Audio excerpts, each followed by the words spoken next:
Nah, terkait dengan konsep ketuhanan. Kalau di Islam itu rujukannya kembali kepada Nabi Ibrahim.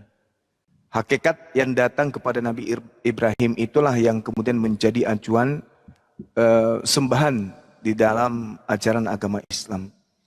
Di dalam Al-Quran diterangkan dalam surah Al-Baqarah tentang konsep Tuhan yang kemudian esensi daripada itu adalah sembahan daripada Nabi Ibrahim itu sendiri. Ketika dikatakan kemudian dalam Al-Quran surah Al-Baqarah ayat 130, wa may yarghabu an millata Ibrahim illa man safiha nafsa. Dan orang yang membenci ajaran Ibrahim hanyalah orang yang memperbodoh dirinya. Nah, sekarang kalau kita berbicara tentang Nabi Ibrahim, sembahan Nabi Ibrahim ini apakah manusia atau makhluk? Atau sebaliknya, sembahan daripada Nabi Ibrahim ini adalah pencipta makhluk. Karena di sana dikatakan isqala lahu rabbuhu aslim qala aslamtu lirabbil alamin. Lalu keturunannya kemudian diajarkan oleh beliau. Wa wasa biha Ibrahimu banihi wa Yaqub ya baniya innallaha astafa lakumuddin fala tamutunna illa wa antum muslimun. Nabi Ibrahim mengajarkan kepada keturunannya, begitu juga keturunan Nabi Yakub, wahai anak-anakku, sesungguhnya Allah telah memilih jalan ini untukmu, maka janganlah kalian mati kecuali dalam keadaan muslim. Jadi mereka keturunan ini dari Nabi Yakub diajarkan untuk mati dalam ketaatan. Nah, sedangkan kalau kita berbicara mengenai Kristen, Kristen sendiri itu menuhankan apa yang tidak disembah oleh keturunan Nabi Ibrahim. Qulu amanna billahi wa ma unzila ilaina wa ma unzila ila Ibrahim wa Ismail wa Ishaqa wa Yaqub wal asbati wa ma uti Musa wa Isa wa ma utiyan nabiyyuna min rabbihim. Jadi Nabi Ibrahim, Ismail, Isa, Yakub dan anak keturunannya sampai kepada Nabi Musa dan Nabi Isa itu menyembah kepada hakikat yang maha suci lagi maha tinggi. Sedangkan Kristen ini menyembah manusia. Jadi pembedanya di situ sangat jelas, laksana langit dan bumi. Demikian, silakan.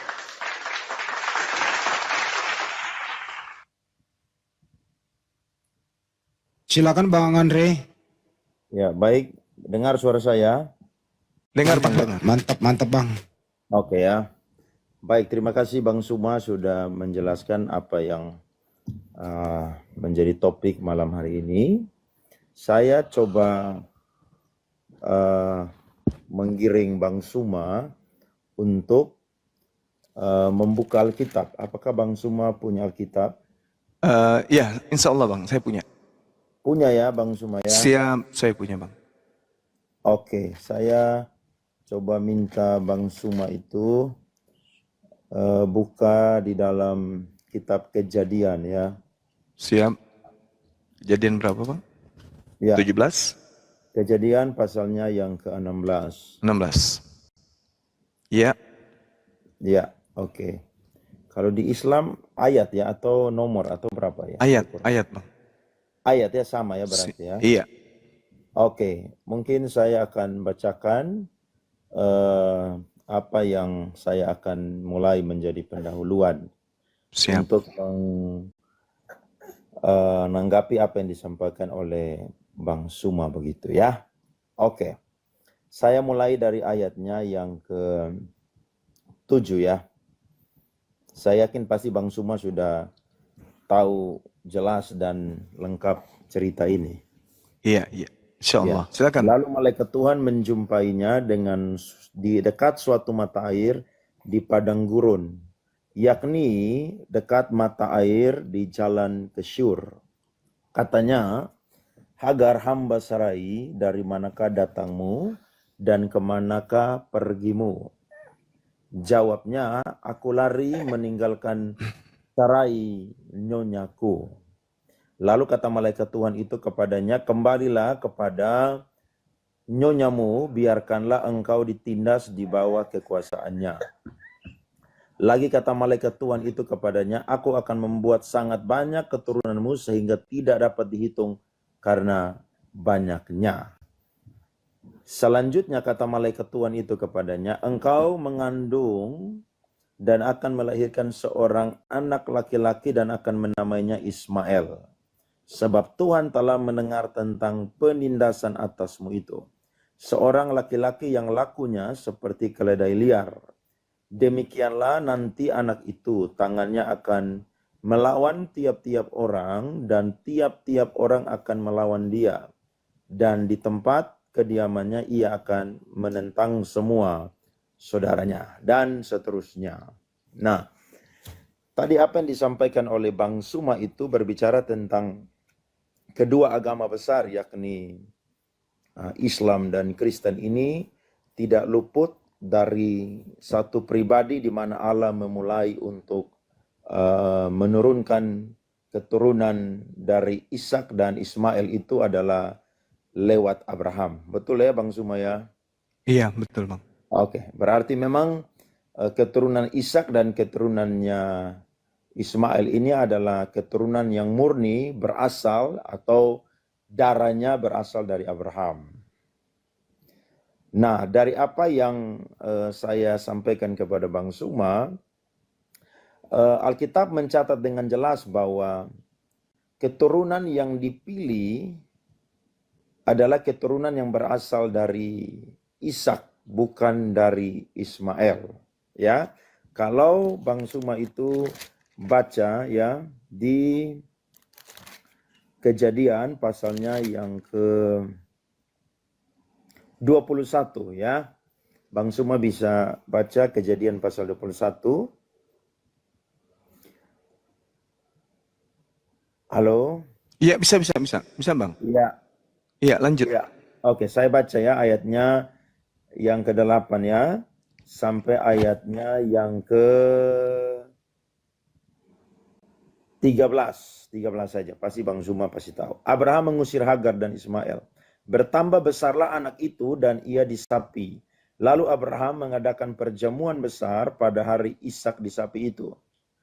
Pada waktu itu Sarah melihat bahwa anak yang dilahirkan Hagar perempuan Mesir itu bagi Abraham sedang main dengan Ishak anaknya sendiri.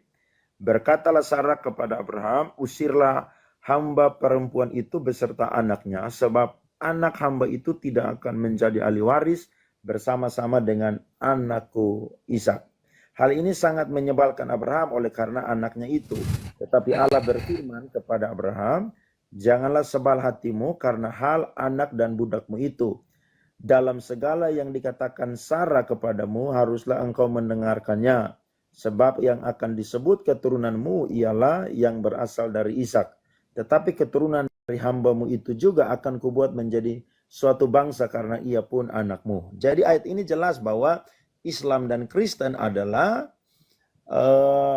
agama yang lahir dari satu orang pilihan yang punya Allah yang disembah yakni monoteisme, yakni Allah, yakni Abraham.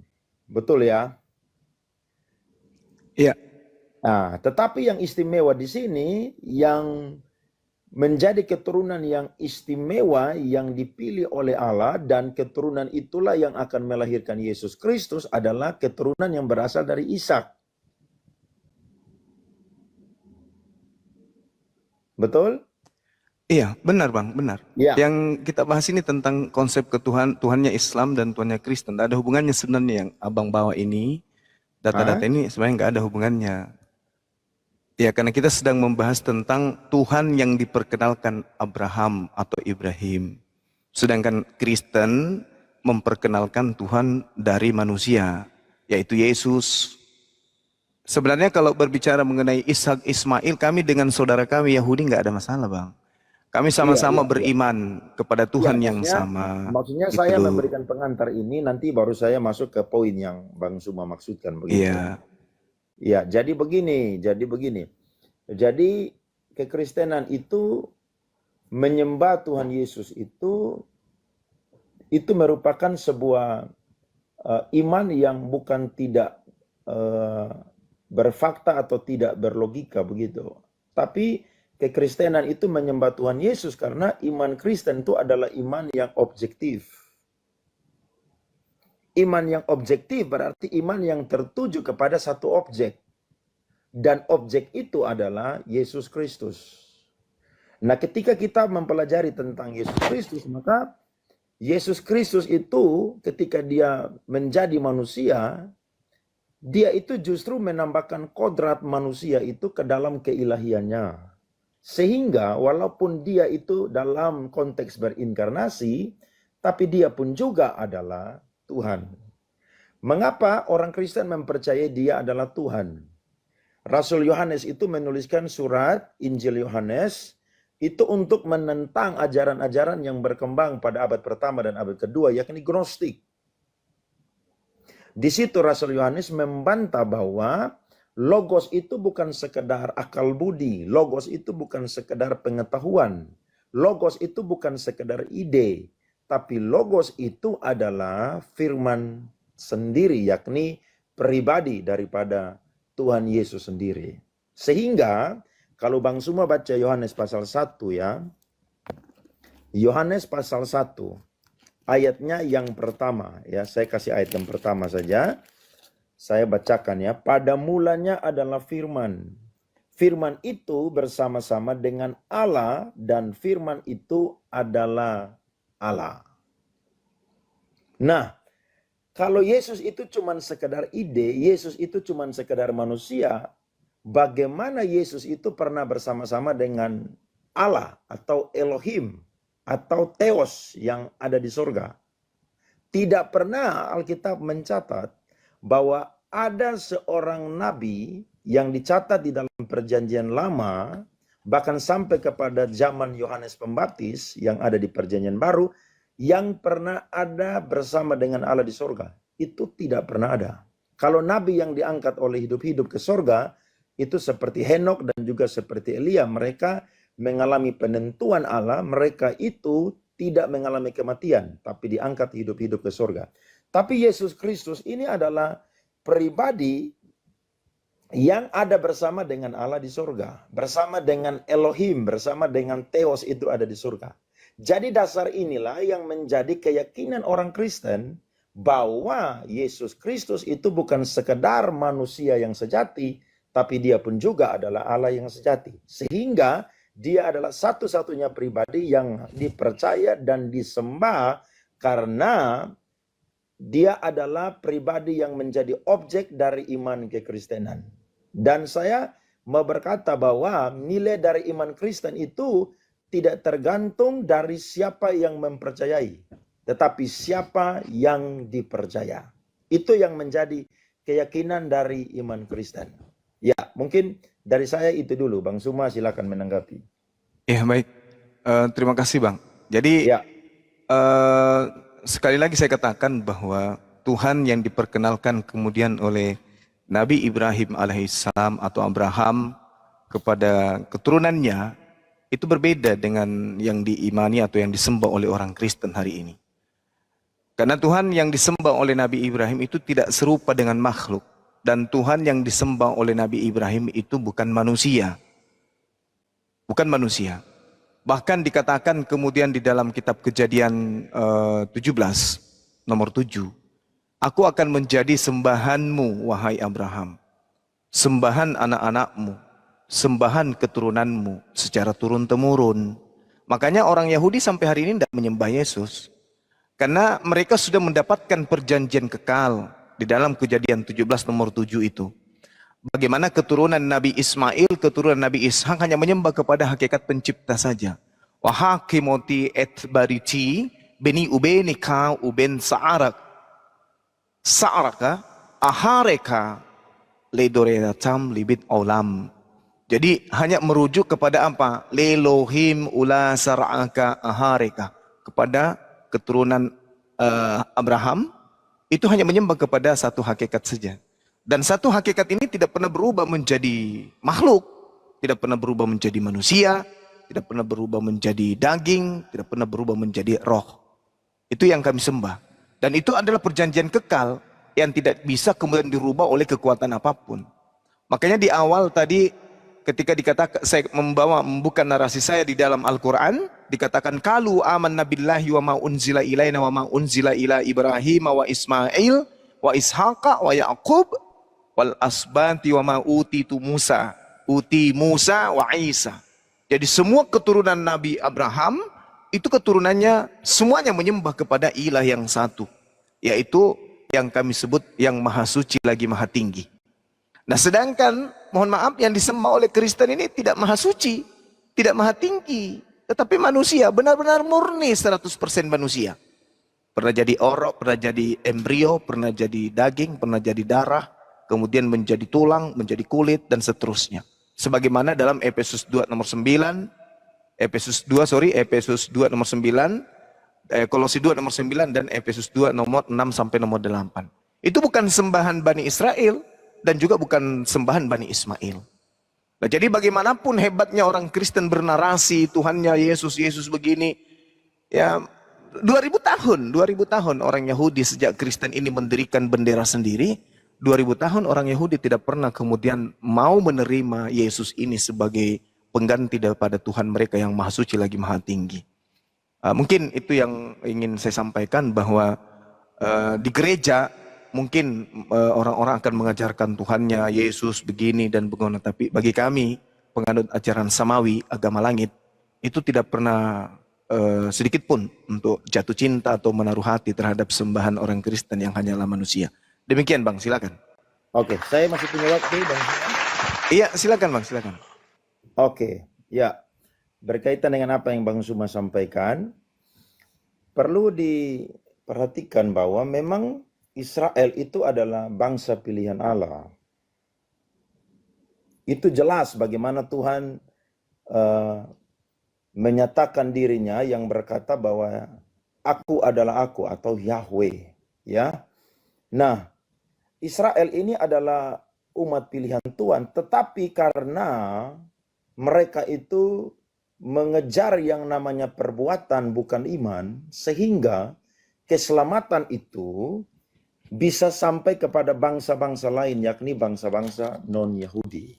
Sehingga ketika Yesus Kristus muncul, maka mengalami perkembangan dari orang-orang yang percaya kepada Tuhan Yesus Kristus. Yang pertama, ketika rasul-rasul atau bapak-bapak apostolik itu mereka bekerja di zaman dari Roh Kudus ketika Yesus Kristus dipercaya naik ke surga, maka mereka disebut sebagai pengikut jalan Tuhan. Ada satu orang yang sangat jahat yang bernama Saulus, dia mengejar orang-orang pengikut jalan Tuhan, dia menangkap mereka, memasukkan mereka dalam penjara, bahkan juga ada yang dibunuh.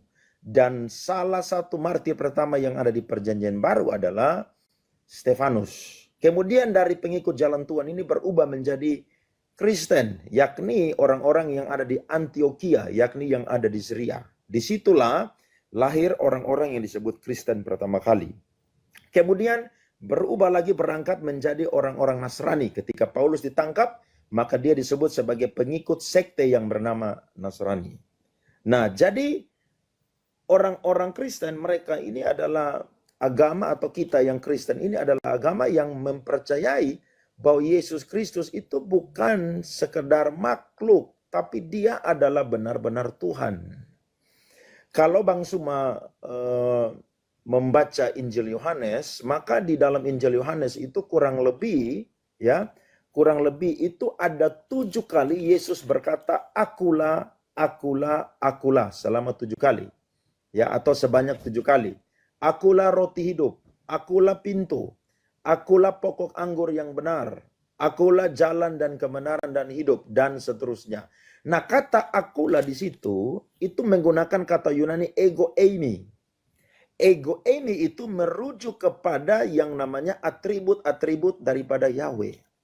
Nah, ketika Tuhan mengutus Nabi Musa untuk membawa orang Israel keluar dari tanah Mesir, maka Tuhan memperkenalkan satu pribadi yang harus diceritakan atau diberitahukan oleh Nabi Musa kepada Bani Israel.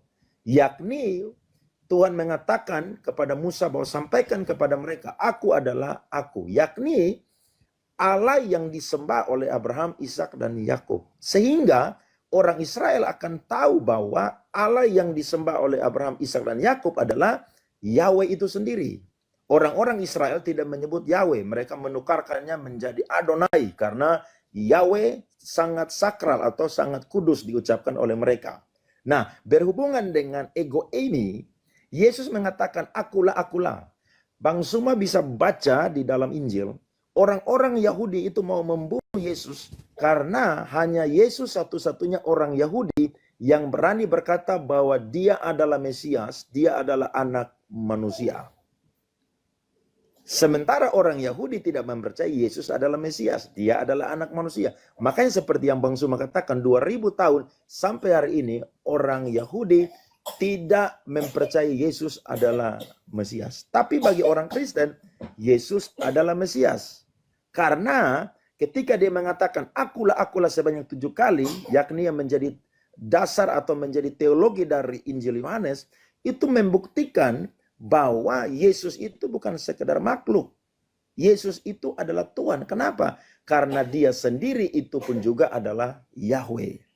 Karena kalimat ego eimi itu merujuk kepada atribut-atribut daripada Yahweh. Yakni sebagai pencipta, sebagai pembuat manusia, bahkan juga sebagai Allah yang satu-satunya yang layak disembah. Sehingga orang Kristen mempercayai bahwa Yesus itu bukan sekedar manusia sejati, tapi Yesus pun juga adalah Allah yang sejati. Sehingga Yohanes pasal 1 yang saya sampaikan tadi, di mana pernah ada seorang nabi sebelum Yesus dan sesudah Yesus yang pernah ada bersama dengan Allah di surga, yang pernah bersama dengan Elohim, pernah bersama dengan Theos ada di surga, itu tidak pernah ada. Yang ada adalah Yesus Kristus itu sendiri. Sehingga Alkitab mencatat dia yang berasal dari sorga, maka dia pun juga itu kembali ke sorga. Di dalam Yohanes pasal 14 itu berkata, Yesus pergi ke sorga untuk menyediakan tempat bagi orang-orang yang percaya. Dan ketika dia selesai menyediakan tempat bagi orang yang percaya, maka dia akan kembali untuk menjemput orang yang percaya. Sehingga dimanapun dia berada, di situ pun juga orang-orang percaya ada bersama dengan dia. Kira-kira begitu, Bang Suma. Iya, baik. Jadi ada beberapa hal kemudian yang harus saya tanggapi dari penjelasan saudara saya ini, Pak Bapak ya, Pak Andre. Iya, iya. Yesus itu mau dipercaya, itu betul. Di dalam Yohanes 11:42, aku tahu bahwa engkau selalu mendengarkan aku. Tetapi karena orang banyak yang ada di sini yang berdiri mengelilingi aku mengatakannya supaya mereka percaya. Supaya mereka percaya apa? Supaya mereka percaya bahwa engkaulah yang telah mengutus aku. Berarti Yesus itu mau dipercaya bahwa dia adalah utusan. Makanya saya katakan bahwa berjuta perangkat untuk dijadikan Yesus itu Tuhan, itu tak akan pernah membuat orang Yahudi dan orang Islam untuk bergeming dengan mengatakan bahwa Yesus itu adalah Tuhan. Karena faktanya memang Yesus itu adalah manusia. Terkait dengan apa yang saudara saya sampaikan, ego eimi. Kalau kita belajar tentang kritik teks, ego eimi itu artinya itu tidak sesuai dengan yang selama ini dipahamkan atau didoktrinkan. Ego eimi itu artinya aku saja. Kalau kita ingin menggunakan akulah dia, maka harus merujuk kepada original teks Yunani yang mengatakan ego eimi autos, akulah dia, itu baru tepat. Kalau hanya kata ego eimi, pernyataan-pernyataan itu memang betul. Di Yohanes 6, Yohanes 8, Yohanes 10, Yohanes 11, 14, 15. Yesus selalu berkata ego eimi ho artos, ego eimi to potos tau kosmau, ego eimi de tora tor purbaton, ego eimi ho painon ho kalos, dan seterusnya. Banyak Yesus mengatakan itu. Memang banyak. Tapi ingat, Samuel juga mengatakan ego eimi. Contoh di dalam Samuel 2 nomor 20. Apakah berarti Samuel juga ini adalah Tuhan? Atau Abner ini juga adalah Tuhan? Ketika dia menjawab, ya aku ego eimi. Apakah dia juga Tuhan? Karena dia mengatakan ego eimi. Atau apakah Yudas juga Tuhan? Ketika Yudas berkata ego eimi. Ataukah mungkin juga malaikat Gabriel juga adalah Tuhan ketika dia juga mengatakan ego eimi? Apakah Paulus juga Tuhan ketika dia juga mengatakan ego eimi? Atau Petrus juga Tuhan ketika ia mengatakan ego eimi? Ini sangat lemah. Ketika kemudian kata ego eimi itu merujuk kepada ehye, itu sangat lemah. Itu sangat tidak sepadan kemudian, karena yang diperkenalkan Abraham kepada keturunannya ketika dia mengatakan, aku akan menjadi Tuhanmu, Tuhan keturunanmu. Dan ini adalah perjanjian kekalku secara turun-temurun. Aku akan menjadi sembahan keturunanmu dari keturunan Ishak, dari keturunan Ismail. Dan aku akan menjadi sembahan mereka secara turun-temurun sebagai perjanjian kekal. Jadi perjanjian kekal Tuhan antara Abraham tidak bisa diganti dengan lahirnya manusia bernama Yesus ini. Makanya Yesus ketika datang di tengah-tengah Bani Israel, waspadalah, waspadalah. Hei kau Bani Israel, murid-muridku, waspada, waspada. Akan datang penyamar-penyamar. Akan datang penyamar. Dan waktunya sudah dekat. Nah inilah yang dimaksud penyamar-penyamar ini di dalam Lukas 21:8. Waspadalah kepada penyesat yang datang kepadamu, wahai muridku Bani Israel. Dengan membawa-bawa namaku, mengatas namaku, sedikit-sedikit bicara namaku, namaku, namaku. Dan dia akan mengatakan akulah dia. Nah itu dia, poinnya itu di situ. Ya. Tapi kata Yesus, sebelum itu terjadi, penyesat ini terlebih dahulu menganiaya kamu. Penyesat ini menangkap kamu. Penyesat ini kemudian memenjarakan kamu. Itu kata Yesus. Jadi kita sudah sampai pada poin posisi bahwasanya Yahudi dan Islam, Bani Ishak dan Bani Ismail, itu tidak akan pernah sedikit pun menaruh hati kepada sembahan orang Kristen yang adalah manusia. Sedikit pun. Mau dibungkus dengan kata ego emi, atau akulah dia, atau akulah yang menciptakan segala sesuatu sekalipun, bagi kami Yesus itu hanyalah nabi. Kalau bagi Bani Israel, Yesus itu adalah anak haram, bagi kami Yesus itu adalah nabi. Nah ketika kemudian saudara Kristen yang dipelopori oleh kekaisaran lalu menjadikan anak orang ini sebagai Tuhan dengan berbagai macam ya alibi, berbagai macam data-data yang kemudian didatangkan dari kitab internalnya Kristen itu sendiri, maka saya katakan 2000 tahun dan untuk Islam 1400 tahun tidak pernah sedikit pun menaruh hati kepada sembahannya umat Kristen yang adalah manusia 100%. Demikian Pak. Ya, baik. Coba Bang Suma jelaskan yang saya sampaikan tadi dari Injil Yohanes pasal 1. Siapakah nabi yang sebelum Yesus dan sesudah Yesus yang pernah ada bersama dengan Allah? Karena Injil Yohanes adalah Injil yang cukup kuat meneguhkan iman kepercayaan dari orang-orang Kristen. Kalau Injil Yohanes tidak menangkal atau meruntuhkan ajaran sesat yang bernama Gnostik pada waktu itu, maka kekristenan tidak akan bertumbuh dan kokoh sampai hari ini. Tapi karena apa yang ditulis oleh Yohanes itu adalah sesuatu yang fakta, yang logis, sehingga orang-orang Kristen mempercayai Yesus itu adalah Tuhan. Karena tidak pernah Alkitab mencatat ada seorang nabi sebelum Yesus dan sesudah Yesus yang itu pernah ada bersama dengan Allah di surga. Tidak ada. Yang ada bersama dengan Allah di surga adalah Yesus Kristus. Dalam konteks penulisan Injil Yohanes pada waktu itu, Yesus sedang mengambil kodrat atau menambahkan kodrat manusiawi kepada keilahiannya. Oke, coba Bang Suma bisa jelaskan. Saya nanti akan berikan beberapa ayat lagi untuk membantah apa yang disampaikan oleh Bang Suma. Iya, baik. Cukup sederhana sekali, Bang. Yohanes 3, nomor 34. Siapapun diserahi tugas untuk menyampaikan firman, maka dia pada dirinya ada roh Tuhan. Nah, ketika berbicara mengenai Yohanes 1, nomor 1, yang pertama yang harus dipahami, itu bukan sabda Yesus. Yohanes 1, sabda Yesus nanti muncul di data nomor 38. Dan itu juga bukan firman Tuhan. Itu adalah pengantar dari Yohanes. Saya ingin mengajak kita untuk memahami lebih jauh. Ada beberapa item kemudian ketika berbicara mengenai firman. Firman atau kalam atau sifat yang ada pada diri Tuhan.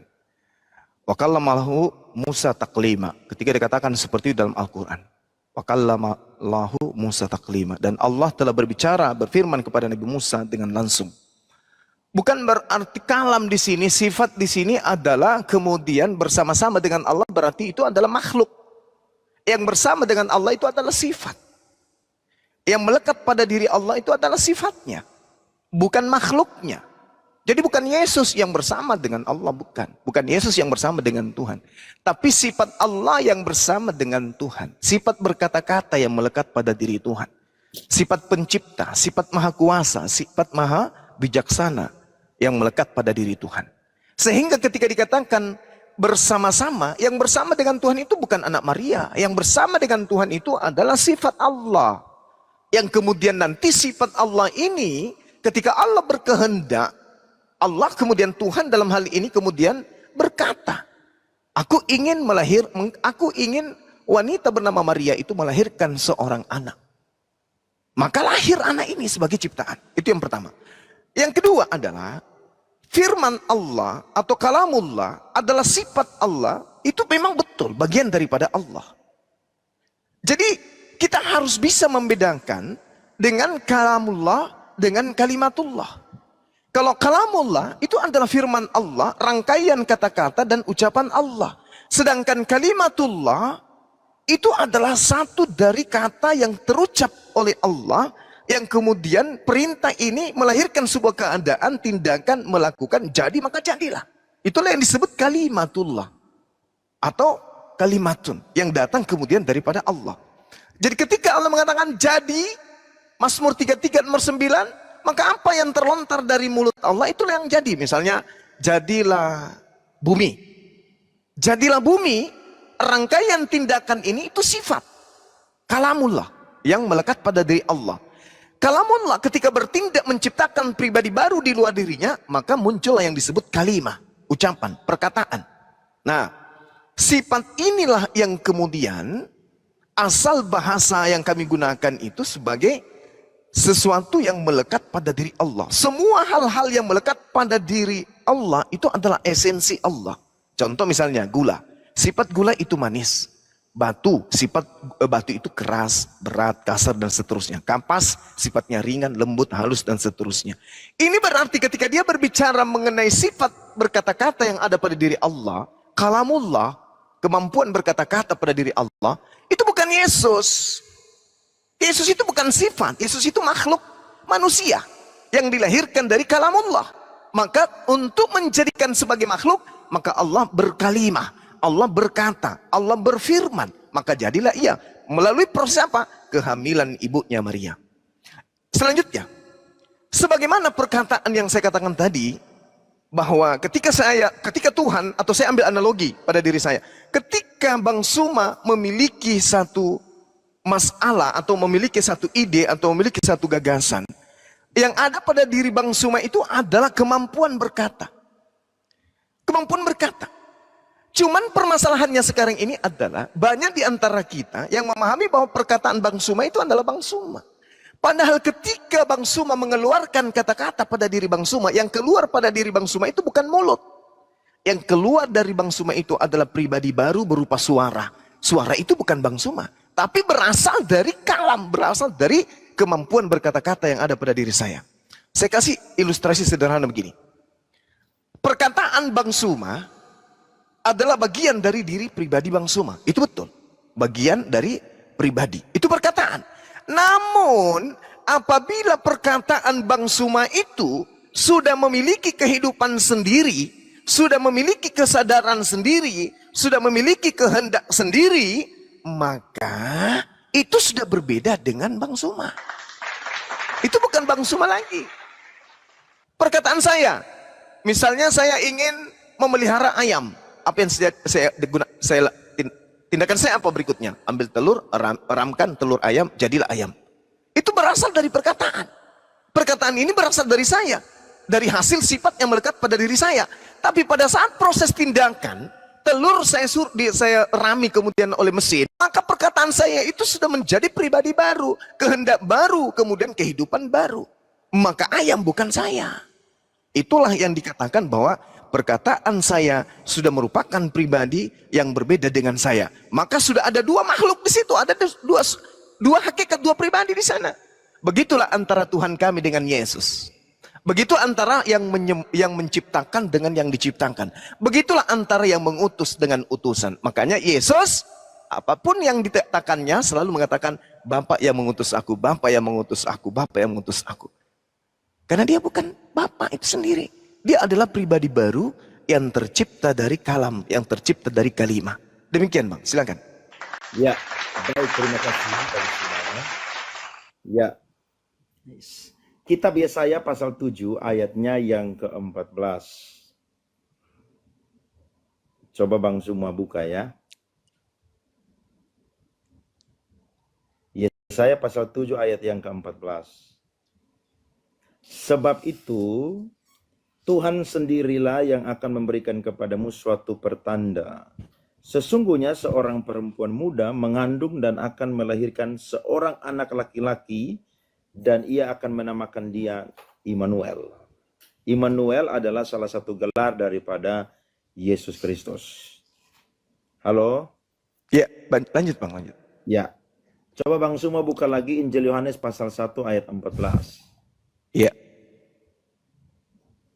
Silakan. Firman itu telah menjadi manusia dan diam di antara kita, dan kita telah melihat kemuliaannya, yaitu kemuliaan yang diberikan kepadanya sebagai anak tunggal Bapa, penuh kasih karunia dan kebenaran.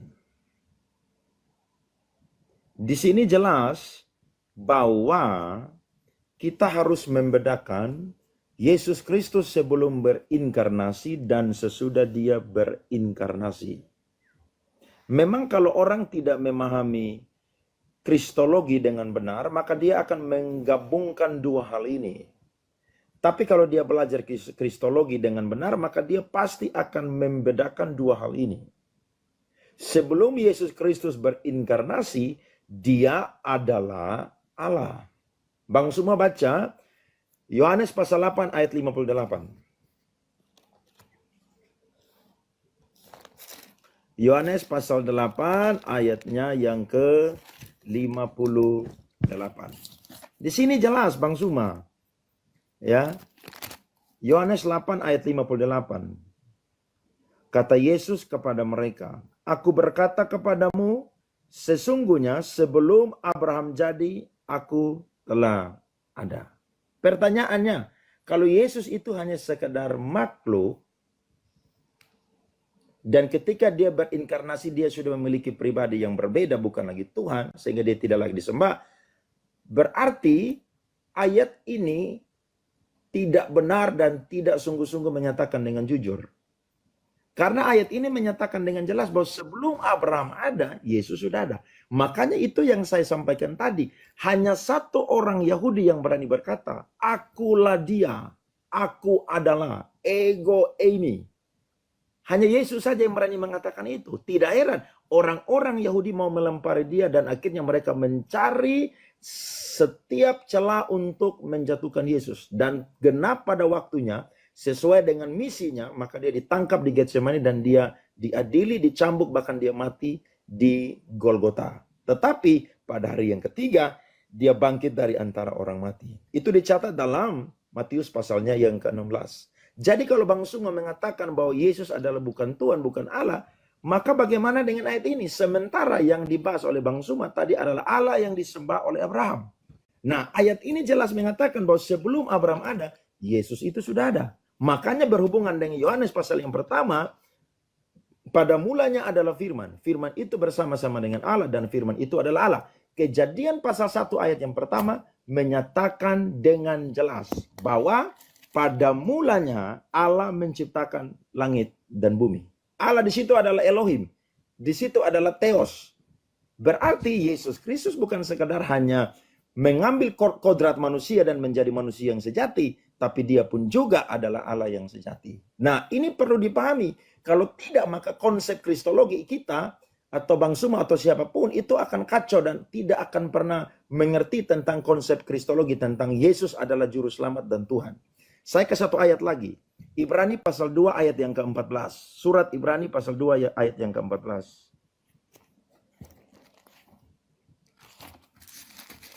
Ibrani pasalnya yang kedua ayatnya yang ke-14. Ya, karena anak-anak itu adalah anak-anak dari darah dan daging. Siapa anak-anak itu? Manusia.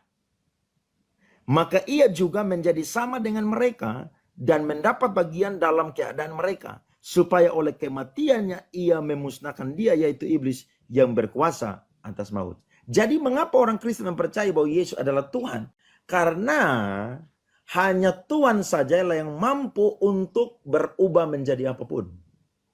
Di dalam kekristenan percaya betul bahwa Tuhan adalah Maha Kuasa, tidak terbatas, sehingga dia mampu untuk melakukan apapun. Maka salah satu karya Allah yang Allah lakukan bagi manusia adalah dia mengutus anaknya yang tunggal, yang memposisikan dirinya serendah-rendahnya, kenosis. Paulus menulis dalam surat Filipi, jelas bahwa dia merendahkan diri serendah-rendahnya, sehingga dia dikaruniakan nama di atas segala nama. Jadi hanya untuk menyelamatkan manusia, Yesus itu turun menjadi manusia. Contohnya, saya pernah baca satu ilustrasi tentang doktrin keselamatan, atau manusia diselamatkan, soteriologi. Seorang yang melihat bahwa para pekerja petani itu akan mencangkul sebungkus atau suatu sarang semut. Tiba-tiba ada seekor orang yang melihat ini, dia mau memberitahukan bahwa kalian harus pergi dari tempat itu karena sebentar lagi kalian akan dicangkul dan kalian akan mati. Sebab kalian akan bersatu dengan tanah yang digemburkan. Bagaimana semut bisa memahami bahasa daripada orang tersebut? Sementara orang tersebut adalah manusia. Maka satu-satunya jalan bagaimana dia bisa menyelamatkan semut yang sebentar lagi akan digemburkan oleh para petani, maka dia harus menjadi semut. Sehingga bahasa mereka itu sama. Sifat mereka itu sama. Sehingga semut yang pada waktu itu tidak mengetahui dan akhirnya mereka bisa pergi dari tempat itu. Nah, Yesus Kristus itu hanya karena mau menyelamatkan manusia, maka dia pun juga turun atau rela menjadi manusia. Sehingga dialah yang mampu untuk menebus manusia dari dosa-dosanya. Inilah yang dipercaya oleh orang-orang Kristen. Sehingga tidak ada Tuhan yang lain yang disembah, yang dipercaya.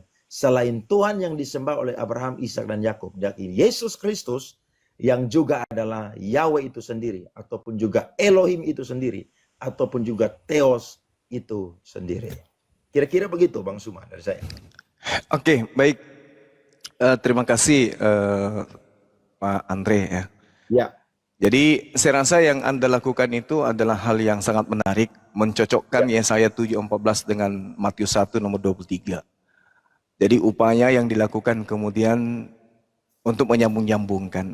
Cuma saya katakan begini, kalau Immanuel itu kemudian diartikan Allah bersama kita, sangat disayangkan ternyata Yesus tidak pernah dipanggil Immanuel. Itu satu. Yang kedua, di dalam kitab Yesaya bab 8 ya, di nomor 8. Di situ disebutkan dengan sangat jelas bahwasanya sayap-sayapnya yang dikembangkan akan menutup seantero negerimu, ya Immanuel. Ternyata orang-orang yang ada pada masa itu juga mengimani bahwa Yehuda juga disebut sebagai Immanuel. Nah, jika demikian, siapakah yang kemudian Immanuel yang dimaksud di Yesaya 7:14 ini? Kalau ternyata sebelum Yesus sudah ada oknum yang lebih dulu disebut Immanuel. Sebab Matius ini kan cuma mencocok-cocokkan saja. Siapa oknumnya Bang Suma? Siapa oknum? Ya, nanti kita baca Bang, nanti kita baca. Nanti saya jelaskan. Ya. Mungkin butuh pulpen dengan kertas saja. Kalau kita mengkaji siapa Immanuel ini, coba kita sedikit mundur ke Yesaya 1 nomor 1. Immanuel yang dimaksud tentu saja nabi yang lahir pada zaman Uzia, bukan yang lahir di zaman abad pertama. Itu lahirnya di zaman Uzia, zaman Yotam, Ahaz dan Hizkia, yaitu anak yang telah lahir pada kitab yang dijelaskan dalam Yesaya 9 nomor 6. Kenapa demikian? Karena di situ sangat jelas bahwa Immanuel ini kan ditujukan kepada oknum tersebut. Oknum yang kemudian dikatakan di dalam kitabnya mereka, orang-orang Yahudi, dengan ucapan Yulat, Kielet Yulat, telah lahir, bukan yang akan lahir. Akan lahir, berbeda dengan telah lahir. Sedangkan yang ada di dalam kitabnya orang Yahudi yang tertulis itu adalah telah lahir. Dan yang menjadikan sebuah keadaan itu terrealisasi dalam kehidupan orang Yahudi, ya itu terjadi pada masa bagaimana Raja Hezekia kemudian berhasil membebaskan orang-orang Yahudi dari penindasan. Yesus tak bisa. Immanuel untuk Yesus itu tak nyambung. Kalau cocokologi oke, boleh-boleh saja, sah-sah saja. Tapi yang untuk mengetahui itu ya harus merujuk kepada keadaan yang sebenarnya. Karena jangan sampai kita membabi buta sehingga cinta bertepuk sebelah tangan. Kenapa saya katakan demikian? Karena Immanuel ini telah lahir. Teman Yahudi, Yesaya 9, nomor 6. Nah, untuk merubah 6, maka kita harus mulai dari nomor satunya. Bangsa yang berjalan dalam kegelapan, raso dan sukacita yang besar. Mereka telah waktu dan sebab, nah tuh di nomor 3-nya tuh merujuk kepada pekerjaan daripada Immanuel ini. Sebab kuk yang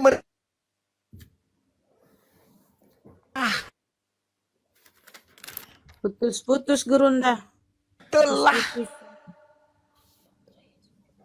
telah bukan akan, tetapi telah. Tongkat si penindas telah kau patahkan seperti pada hari kekalahan Midian. Berarti si Immanuel ini kudu wajib melakukan tindakan seperti ketika kekalahan Midian. Dan telah kupatahkan. Untuk merujuk kepada hal ini, kita lihat dalam Hakim-Hakim 6.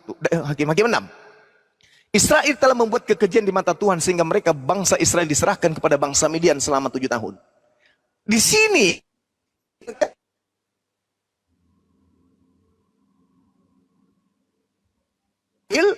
yang melawan bangsa Midian melalui Gideon.